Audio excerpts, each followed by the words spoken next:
Joining me now, Judge Andrew Napolitano, Fox News senior judicial analyst. Judge, you heard Kellyanne Conway saying that, it's difficult.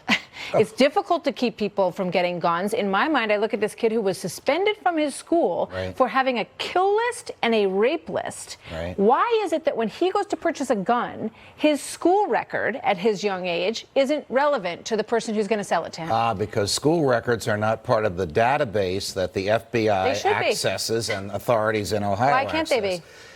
Well, because laws have prohibited that and have kept it private. That's a great point that Kellyanne Conway makes. You and I live in the state of New Jersey. New Jersey has the most difficult and demanding background check of all 50 states. Both of those killers, the one in El Paso and the one in Dayton, would have passed New Jersey's test on the basis of what is allowed to go into that database. So when members of Congress are saying universal background checks, they don't work unless you have the right information in there, because you can only access what's already in the database. All right, so what about, because these are the things that come, what about mental health, right? So you want to keep the guns out of people's hands who, obviously have a desire to kill innocent people, who've written things about that and who have expressed, in many cases, people who know them, close to them, they know that these people are dangerous. How do we keep the guns out of their hands? The president is in a very, very difficult spot. He is the most pro-Second Amendment president in my memory, maybe even more so than Ronald Reagan. He's made no bones about it. I understood his statement today as one where he's still trying to protect the core right to keep and bear arms, but sort of touching at the edges of it and the fringes of it for people who don't belong there.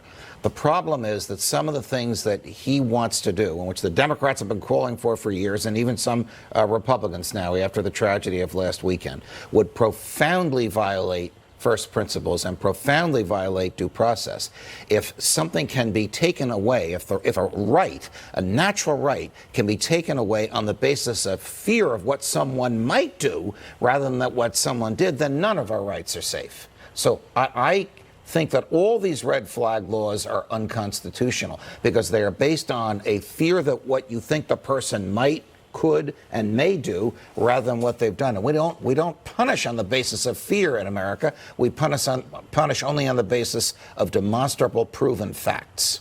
So laws need to be changed. Laws need to be changed. Listen, I'm of the belief that where there's more guns, there's less crime. The Walmart, which sells handguns, does not permit you to carry a handgun on their premises, even though Texas has an open carry law. I don't think that guy would have gotten to first base with his killing in a state like Texas if the men and women who can carry guns had been able to carry them there. And thank God in Dayton, it's the most amazing, awful video, but those people are running for their lives and he is running in the door and he gets taken out by an amazing response Dayton showed me some of the most courageous police work I've seen in my career. They were fearless and they saved lives. And apparently 5 of the 6 officers who took him out have been on the force for less than 3 years. So they are new and they are brave and they did an amazing job. We're going to leave it there, but we're going to pick up our conversation as we continue through this story. It's very difficult stuff. You're doing a great job, in my view, in focusing in on these core issues. Got to get some solutions here. Thank you very much.